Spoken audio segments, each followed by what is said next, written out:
All right, welcome back.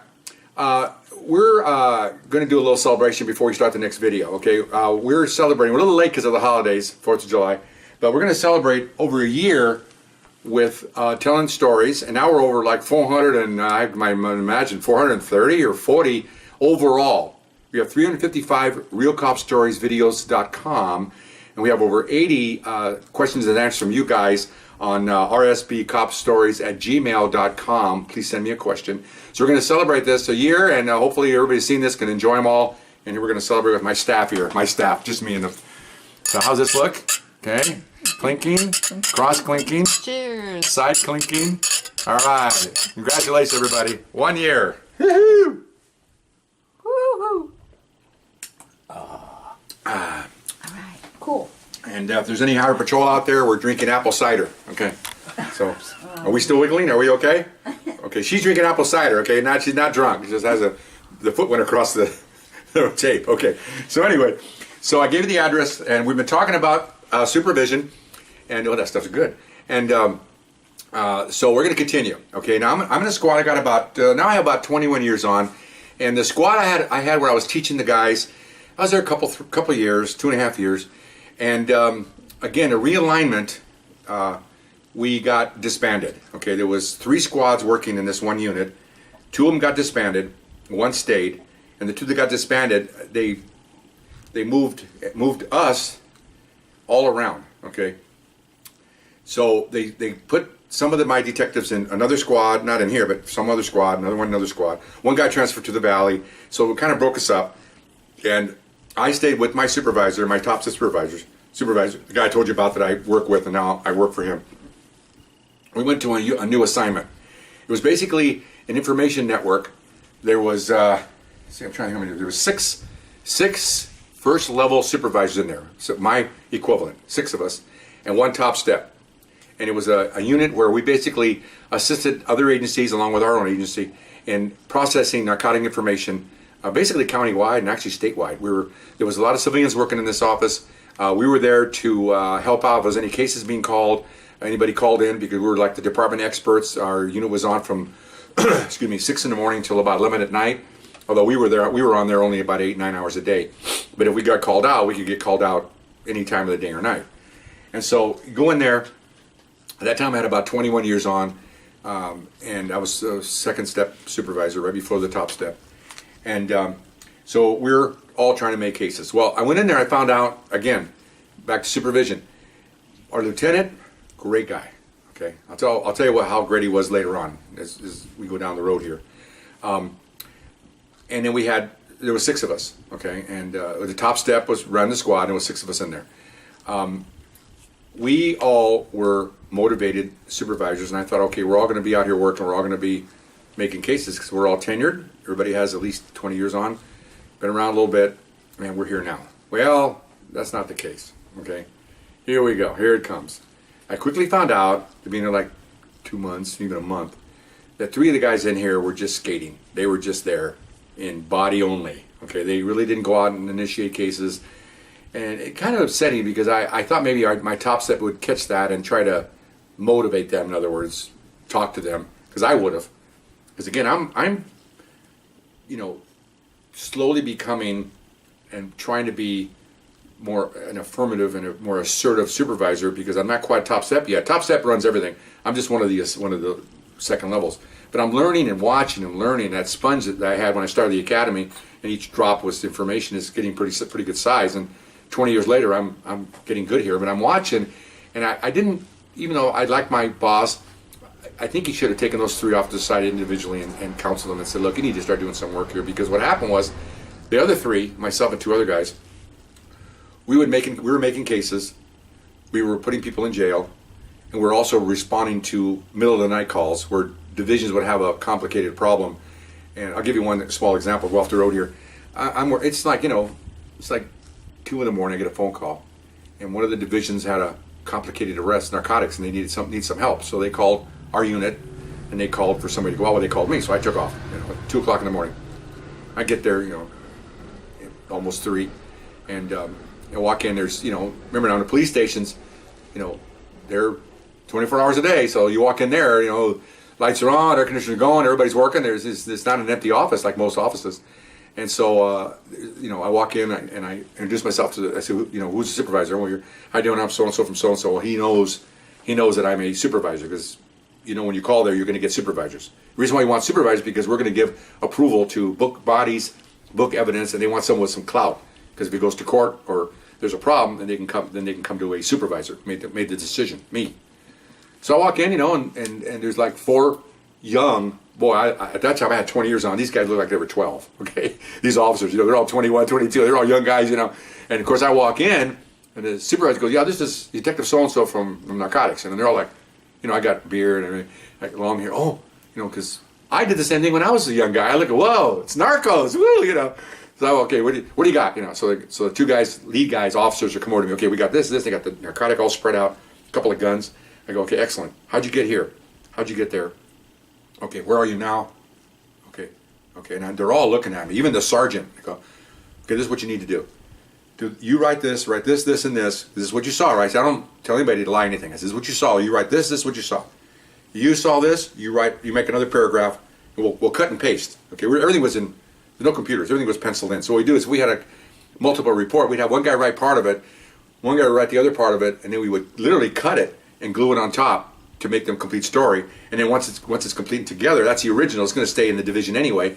The rest will be just Xeroxed off, and it'll be as if it was a complete report. Although defense attorneys have said, side note, that they pasted and cut it, they cut out something, they redacted. That's a big term now. We didn't redact anything. We don't have any computers. We're trying to put everything together so it looks good, And otherwise, you'll have one guy sitting there waiting for the other guy to finish the report. You do your paragraph. I'll wait here 20 minutes while you get done. No, I'll do my paragraph. It doesn't work that way. We're trying to get out of there. Okay, so literally pasting and cutting to the fullest extent. Okay, so I go this, that, and I go, now what happens is you get to a point now that you called me. They go, yeah, they don't know what to do. I said, okay, now I'll write a report in here and put my expertise in what I see and what I note, and then I recommend this. They go, oh, that's great. So okay, so you guys go write and I'll go write. So I sat there and I wrote my little narrative, and they're over there, everybody's writing, and other officers are booking the suspects and the evidence. It was nice to know that I walked in, everything was stopped, and then 10 minutes after I'm in there, everything's back up and going, and that's what we're supposed to be doing. And it felt good to do that because it's like, wow, all the years I learned all this and it's actually coming out. How weird is that? Okay. I surprised myself. So anyway, so it's going really good, and the supervisor watching the whole thing, and then I go, okay, fine, young supervisor, probably 12 years on, and I go, are you all set here? I said, I can stick around, but you guys got it down. I said, you're not involved here. You don't involve the supervisor. I said, you're not involved here. That way you can read the report and sign it. He goes, yeah, so you're good to go. If they wrote what I told you to write, you heard that, right? Yeah, and you see I gave my narrative, said, you guys are good. Wow, that's great. Thank you so much. No problem. I said, I'll stick around if you want, because I'm on overtime. Yeah, I love this stuff, He goes, no, we'll be fine. Okay, fine. So I just went home, got about 4 hours sleep, got up, went back to work, told my boss what I did. He put it in his log, and the lieutenant was happy. And this is what we do. Okay. So it was nice to see that, okay, doing that kind of supervisory work. Okay. So, and then I'll tell you what happened here. We do some surveillance, okay, 6 of us, and we all had worked surveillance before, so it's not as if these were not people that hadn't done it. Unlike the other squad, I told you I had to teach them everything from A to Z. We all were supervisors. We've all been around a while, and I assume that they all knew how to do surveillance. So we had a case. We're following a person. Turned out it was not that I meant this to happen, but it just happened to be a porn star, okay? She was involved in ecstasy tablets, transporting and selling large amounts of ecstasy. Okay, that's on my realcopstoriesvideos.com series. You can look that one up. Okay, excuse me while I drink some of this cider. So we get out to follow her. Okay, she's at some place over in Beverly Hills. So we follow her.